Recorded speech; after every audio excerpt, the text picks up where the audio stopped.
कहानी की शुरुआत होती है इराक में, जहां अलकायदा के आतंकवादी कुछ लोगों का बड़ी ही बेरहमी से गला काटने वाले थे। वहीं जॉन नाम का एक मरीन ऑफिसर शिप कर्जे देख रहा था। उसे इस मिशन में जाने के लिए ऑर्डर्स नहीं थे, लेकिन फिर भी उसने कमरे में घुसकर जोरदार गोलीबारी शुरू कर दी। कुछ ही पलों में उसने सभी आतंकवादियों को मार गिराया और आखिरकार कैदियों की जान बच गई। उसने बहुत बहादुरी का काम किया था, लेकिन उसने ऑर्डर ना मानने की वजह से उसको नौकरी से निकाल दिया जाता है। वो अपने घर लौट आया, जहां पर उसकी पत्नी केट बेसब्री से उसका इंतजार कर रही थी। लेकिन जॉन को घर में खाली बैठना अच्छा नहीं लग रहा था, इसलिए उसने सिक्योरिटी गार्ड की जॉब ढूंढ ली। इसके बाद हम रोन नाम के गैंगस्टर को एक ज्वेलरी की दुकान में घुसते हुए देखते हैं। उसके कई साथी पहले से ही वहां पर कस्टमर बनकर बैठे हुए थे और कुछ ही समय में उसने सिक्योरिटी गार्ड्स पर हमला कर दिया। तभी उसके साथी बेनेट ने बंदूक निकालकर सभी के हाथ ऊपर करवा दिए। इसके बाद रोम ने एक औरत को गोली मारने की धमकी देकर मैनेजर को तिजोरी का दरवाजा खोलने के लिए कहा। जैसे ही मैनेजर ने दरवाजा खोला, उस लड़की ने भी अपनी बंदूक निकाल ली। तभी इस बात का पता चलता है कि ये लड़की भी रोम के साथ मिली हुई है। फिर रोम ने भी मैनेजर से बेशकीमती हीरे लेकर उसको भी गोली मार दी। जल्द ही वहां पर पुलिस आ जाती है, लेकिन रोम बाहर जाकर अपनी बंदूक से उन पर गोलियां चलाने लग जाता है। तभी उसके साथी मॉर्गन ने पुलिस की गाड़ी पे रॉकेट लॉन्चर से हमला कर दिया और धमाका हो गया और वो वहां से भाग निकले। दूसरी तरफ जॉन का अपनी नौकरी पर पहला दिन था और वो अपने साथी फ्रैंक के साथ बैठा हुआ था। तभी एक रिच आदमी अपने 2 बॉडीगार्ड्स के साथ वहां पर आता है और वो साइन करके ऊपर चला जाता है। वो ऊपर जाकर अपनी एक्स गर्लफ्रेंड को धमकी देने लगा। तभी जॉन और फ्रैंक उसको समझाने के लिए ऊपर चले गए।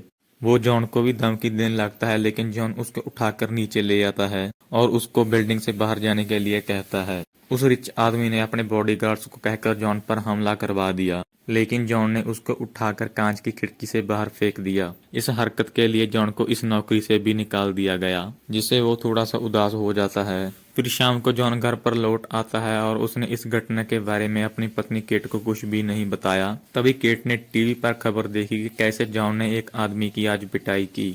जॉन ने केट से माफी मांगी। केट ने कहा कि कोई बात नहीं, तुम्हें जल्द ही दूसरी नौकरी मिल जाएगी। उसने मन हल्का करने के लिए जॉन को लॉन्ग ड्राइव पर चलने के लिए कहा और जॉन भी राजी हो गया। जब अगले दिन वो ट्रिप पर निकले तो जॉन एक जगह पर पेट्रोल भरवाने के लिए रुकता है। उस वक्त वहां पर रोम और उसकी गैंग भी पेट्रोल भर रही थी। फिर जॉन खाना लेने के लिए अंदर चला जाता है, जहां पर एंजेला और बेनेट भी मौजूद थे। तभी वहां पर एक पुलिस वाले की गाड़ी आती है और पुलिस वाला गाड़ी से उतरकर रोम से बात करने लगता है। रोम की गैंग के आदमी अचानक घबरा जाते हैं और पीछे से मॉर्गन ने उस पुलिस वाले को गोली मार दी। गोली की आवाज सुनकर जॉन तुरंत केट की तरफ दौड़ा, लेकिन बेनेट ने उसको बेहोश कर दिया। फिर उन लोगों ने केट को बंदी बना लिया और उसकी गाड़ी में भागने का फैसला किया। जॉन जे अपनी थोड़ी थोड़ी खुली आंखों से देख रहा था। तभी मॉर्गन ने गैस स्टेशन पर गोली चलाकर हमला कर दिया, जिससे गैस स्टेशन में ब्लास्ट हो जाता है। जॉन सही मौके पर वहां से निकल जाता है और उसकी जान बच जाती है। वो देखता है कि रोम और उसकी गैंग केट को किडनैप कर भाग रहे थे। जॉन भागकर उस पुलिस वाले के पास जाता है। वो देखता है कि वो पुलिस वाला अब भी जिंदा है। उसने उस पुलिस वाले को उसकी गाड़ी में बिठाया और उस गाड़ी में बैठकर जॉन रोम की गाड़ी का पीछा करने लगता है। इसके दौरान उसने रेडियो के जरिए पुलिस को इस घटना के बारे में बताया और वो रोम की गाड़ी का पीछा करने लगा। उधर एंजेलिना ने केट का पर्स खोल कर देखा और उसने देखा कि वो एक मरीन ऑफिसर की पत्नी है। जॉन जल्दी से उनका पीछा करते हुए उनके पास पहुंच जाता है। तभी बेनेट और मॉर्गन उसकी गाड़ी पर गोलियां चलाने लगते हैं। रोम ने जॉन की गाड़ी को टक्कर मारकर साइड में करने की कोशिश की। तभी इसी चक्कर में जॉन की गाड़ी की छत उड़ जाती है, लेकिन जॉन उनका पीछा नहीं छोड़ता। जॉन का पीछा करते करते वो एक पहाड़ी पर पहुंच जाते हैं। तभी रोम के गुंडे जॉन पर फिर से गोलियां बरसाते हैं, जिससे जॉन की गाड़ी पहाड़ी से नीचे गिरकर तबाह हो जाती है। इसके बाद रोम और उसकी गैंग गाड़ी से बाहर निकलती है और केट पूरी तरह से चिल्लाने लगती है। तभी रोम उसे रोक देता है। वो कहता है कि जॉन अगर वापस आया तो उसे केट के जरिए हम ब्लैकमेल करके रोक सकते हैं। फिर रोम ने उन सबको आगे का प्लान बताया। उनको आगे के रास्ते में दलदल के मैदान को पार करना था और उन्हें वहां से निकलने के बाद एक सुरक्षित जगह पर पहुंचकर उन हीरो को बेचकर पैसे लेने होंगे। उधर बैंड नाम का एक डिटेक्टिव गैस स्टेशन पर मामले की जांच करने के लिए पहुंचता है। उसके बाद उसको फोन आता है, जिसमें जॉन का एक्सीडेंट होने की जानकारी मिलती है। वो उस पहाड़ी इलाके में पहुंचता है, जहां जॉन एक दलदल से निकलकर बाहर आता है। उसने डिटेक्टिव को बताया कि रोम ने केट को अगवा कर लिया है। तभी डिटेक्टिव जॉन को कहता है कि तुम उनका पीछा मत करो, वो बहुत ही खतरनाक लोग हैं। लेकिन जॉन को अपनी पत्नी केट की बहुत फिक्र थी। वो डिटेक्टिव की पूरी बात सुने बिना ही उसको ढूंढने के लिए निकल पड़ता है। उधर रोम की गैंग उस दलदल को पार करने वाली होती है, लेकिन केट उनसे बचकर भागने की कोशिश करती है, पर बेनेट उसको पकड़ लेता है। तभी मॉर्गन और एक बसेरा नाम के गुंडे में झगड़ा शुरू हो जाता है। तभी रोम ने गुस्से में आकर एक ही झटके में बसीरा नाम के गुंडे को गोली मार दी। दूसरी तरफ पुलिस की टीम इस दलदल के चप्पे चप्पे में रोम की गैंग की तलाश कर रही थी। रोम को उस आदमी का फोन आता है जो आदमी रोम से हीरे खरीदने वाला होता है। तभी रोम उसको धोखा देकर सभी हीरे अपने पास रखने का प्लान बनाता है। उधर जॉन अपनी ट्रेनिंग के तजुर्बे से मुश्किलों को पार करते हुए रोम की गैंग का पीछा करते रहा। तभी अचानक उसका पैर एक जाल में पड़ जाता है। उस जाल में फंसकर वो ऊपर लटक जाता है। वो जल्द ही उस जाल को काटकर नीचे आ जाता है। तभी एक आदमी ने उसके सर पर बंदूक रख दी। उस आदमी को लगता है कि जॉन एक पुलिस वाला है। जॉन ने उसको समझाने की कोशिश की, मैं तो अपनी वाइफ को ढूंढने आया हूँ। लेकिन तभी एक और आदमी ने जॉन के सर पर हमला करके उसको बेहोश कर दिया। जब कुछ समय बाद जॉन की आंख खुलती है तो वो एक कुर्सी पर एक झोपड़ी में बंधा हुआ था। तभी वो दोनों आदमी फिर से जॉन को पीटने लगते हैं, क्योंकि उनको लगता है कि जॉन की पुलिस टीम उनके पीछे पड़ी हुई है और जल्द ही उसके साथी जीपीएस के जरिए वहां पर पहुंच जाएंगे।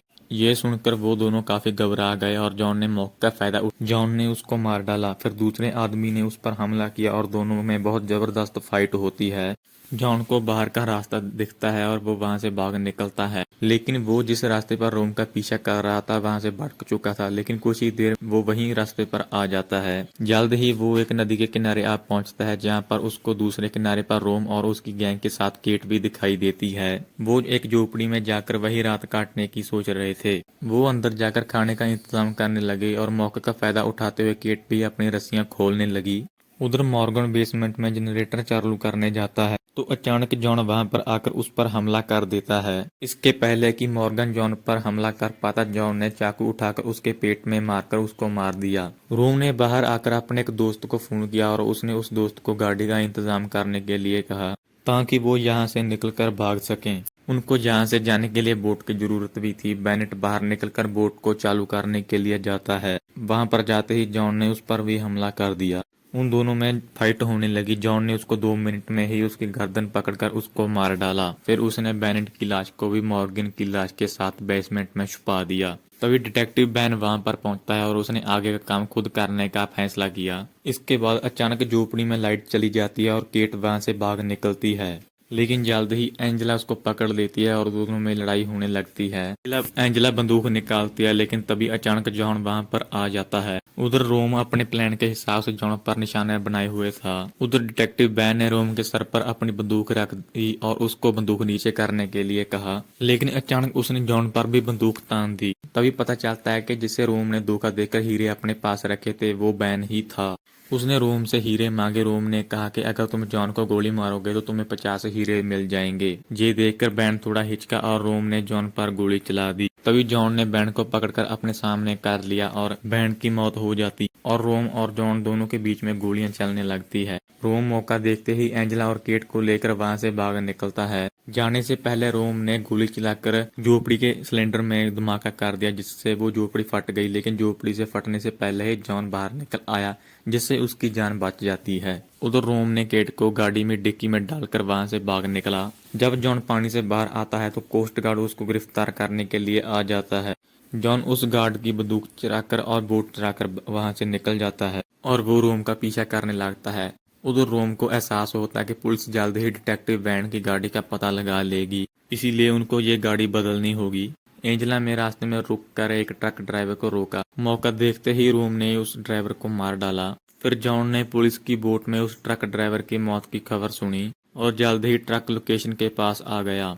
कुछ ही समय बाद रात हो जाती है। जॉन वहीं पर आ पहुंचता है जहां पर वो ट्रक मौजूद था। जॉन उस ट्रक पर कूद पड़ता है और उसने एंजेला को पकड़कर बाहर फेंक दिया। एंजेला पीछे से आ रही तेज रफ्तार बस के नीचे आकर मारी जाती है। रोम ने ट्रक को जगह जगह पर टकराकर जॉन को नीचे गिराने की कोशिश की। जॉन नीचे गिर भी जाता है। इसके बाद ट्रक एक बिल्डिंग से टकराता है, जहाँ पर रोम केट को अंदर छोड़कर खुद बाहर कूद जाता है। वहाँ पर जोरदार धमाका होता है। ट्रक उड़कर एक नदी में जा गिरता है। जॉन केट को बचाने बचाने के लिए दौड़ता है, लेकिन रास्ते में ही रोम उस पर हमला कर देता है। जॉन खुद भी बहुत जख्मी हो गया था, लेकिन उसने रोम को जल्द ही मार दिया और खुद एक नदी में कूद गया। वो तैरकर ट्रक के पास पहुंचता है। वो देखता है कि केट अंदर बेहोश पड़ी हुई है। जॉन केट को उठाकर किनारे तक ले आता है और उसको होश में लाने की कोशिश करता है। केट को होश आ जाता है और दोनों एक दूसरे को गले लगा लेते हैं, लेकिन रोम मरा नहीं था। वो पीछे से आकर जॉन के गले में जंजीर बांध लेता है और उसको मारने की कोशिश करता है, लेकिन जॉन ने उसके गले में चेन डालकर उसको मार दिया, जिससे रोम मर जाता है। और इसी के साथ ये मूवी यहीं पर समाप्त हो